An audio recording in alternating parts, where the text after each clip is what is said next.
Talking about the evolution of Martin Luther King's legacy. We're here with Bob Herbert of Demos.org, Rick Perlstein of The Nation, Walter Fields, former head of the NAACP in New Jersey, and Anna Marie Cox of The Guardian.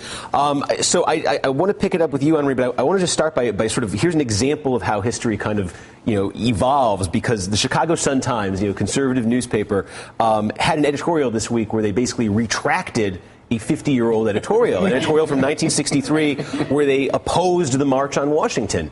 And, I think we have a clip we can maybe put on the screen of the original editorial. This newspaper, of course, approves of the fundamental cause of civil rights. It does not, however, approve of the march as a method to dramatize that cause. It must be peaceful. If there is violence, it will do irreparable damage to the cause the marchers have passed. We looked at in the first segment about how all of those predictions were so wrong, but it also shows how much 50 years later, a lot of institutions, I think, sort of like the Chicago Sun-Times, can look back and say, the way history is interpreted today, things we said back then that were perfectly acceptable at the time are now completely unacceptable. And I think that sort of applies to Martin Luther King's legacy in a certain way. Well, it does. I mean, I think it'll be interesting to see what happens in another 30 years with things like marriage equality. But to sort of flip backwards, it's interesting we call it an evolution of the view of Martin Luther King. It's really more of an erosion of the view of Martin Luther King, where we take away the stuff where history sort of washes away the kinds of things that people are not as comfortable with. It's interesting, that list that you showed about the people who are most admired in the world, almost every one of the people on that list, Gandhi and MLK included, are much more radical and revolutionary than people seem to realize. I like to call it wish-washing rather than whitewashing. We sort of project backwards onto these people what we wish that they had done and what we wish that they had said, which is a lot more tame. And of course, they wouldn't have accomplished what they accomplished if they hadn't been as revolutionary, if they hadn't been as radical. I mean, I really appreciate everything we've said around the table about Martin Luther King and his vision for justice, which was much more about systematic oppression than about man-to-man dislike. Like he saw that, and that's something that the Chicago Sun-Times editorial, people can say, well, I don't like it when individual white people are mean to individual black people. Like, that's very easy to say you don't like that, that you're against that. What's harder to argue, and what Martin Luther King argued very eloquently, is about a system that oppresses large groups of people, and that's what we talk about when we talk about economic justice, and that's what's been lost. And what is, Bob, what do you think when the average person sort of thinks of Martin Luther King right now? It's the I Have a Dream speech, and I think that the problem with that, I guess, in terms of his legacy, the reason why it makes him so palatable sort of across the ideological spectrum now is every side can look at that speech and see what they want to see. And if you're a conservative and you're vehemently opposed to affirmative action, and you could look at it and say, well, this is just a declaration of I want a colorblind society. Right. If you reduce him to that speech, you can interpret it any way you want. He's become a warm and fuzzy guy, almost a grandfatherly figure, which is weird the for Santa someone Clausification of Martin Luther King, who was 39 when he was killed.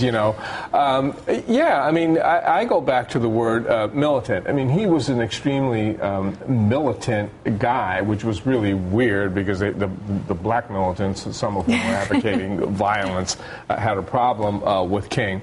But King was always, like so many other civil rights leaders, in your face on this issue of racial and economic justice. And they demonstrated profound courage. So those marches, the Edmund Pettus Bridge, and going into the South, and then when he went into Chicago and that sort of thing. So what we're talking about here are smart, sophisticated, tough-minded, militant individuals that are making demands on the society. And that's why they got so much pushback. That's why there was so much conflict. They were perceived correctly as dangerous. Yes, fundamental to his heart and soul was the idea of pushing the frontiers of justice. Once he accomplished something, pushing to the next thing. And David Zirin from The Nation wrote in his piece on the March on Washington that Martin Luther King probably wouldn't have gotten to speak at the March on Washington yesterday because he was far too radical. I think one of the people Martin Luther King would be protesting today, Martin Luther King Jr. would be protesting, is Martin Luther King III, because one of the reasons we only know the I Have a Dream clip is because they've privatized the speech and require people to pay to broadcast more of it. One of the people he would be protesting against is the Chicago Sun-Times, who decided to fire their entire photography staff last year. I mean, he would be pushing against the regime of austerity and privatization. He'd probably be pushing back against African-American leaders like Cory Booker, who is, thrown in his lap with Wall Street. The fact you got of a the very matter is, specific view of the 2013 agenda. well, I think this is a guy who called himself a socialist. And this is a guy who called for a Marshall Plan for the city, and this is a guy who called the United States the greatest perpetrator of violence in the world today. Maybe he'd be protesting against Barack Obama, who said nothing about the military coup in Honduras, which was only 3 years ago, and had death squads running around. He refused to call it a military coup because that would require the United States to act. And about the NSA spying, I'm pretty sure he'd be protesting. Well, but I think this is what I mean. There's people can look back and we can extrapolate almost anything we want, right? You can't. There's a clear trajectory. But there is a truth about Dr. King's life. So if you go back to that dream speech, the truth about that speech is that the dream part of it was sort of the Baptist minister coming out of Dr. King. At that moment in the speech, he's winding it down, and he's trying to figure out how to connect all the points that he previously made. Now, if you go to the front of that speech, when he starts talking about a promissory note, marked insufficient funds, where he warns that don't think that Negroes are going to be content on this day and then go back and it's business as usual for this nation.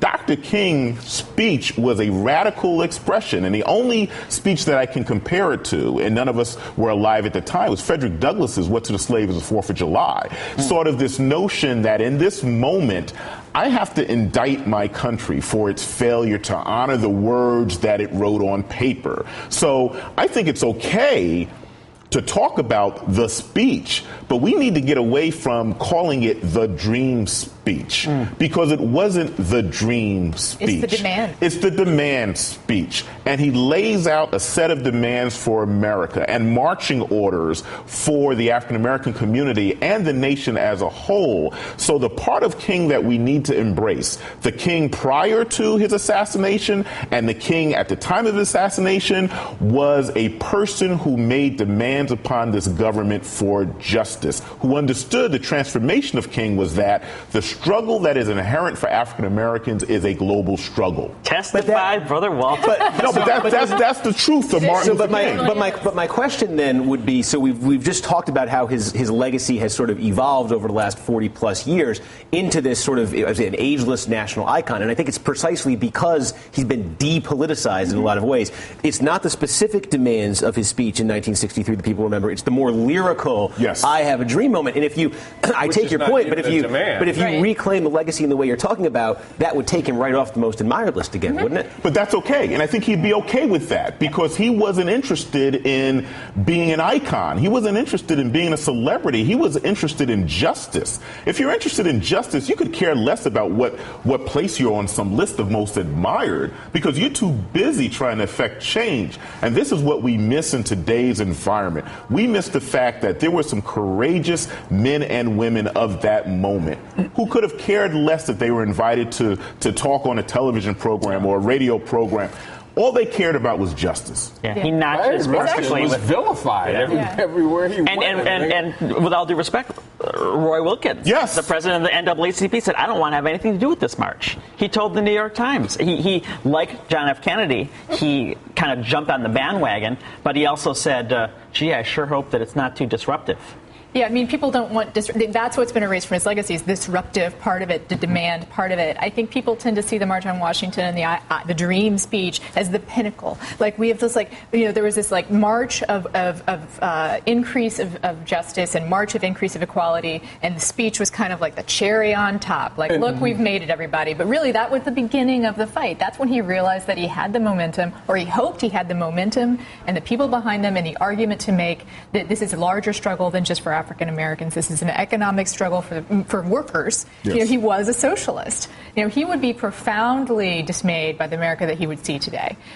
And the point that gets missed when you start looking at it through those kinds of lenses is the reality behind the march, behind the speech, the justice, why there was a need for this demand for justice, which was the terrible situation of blacks and low-income people, poor people in the United States at that time. And it was grim, it was gruesome. And that's what's missed today.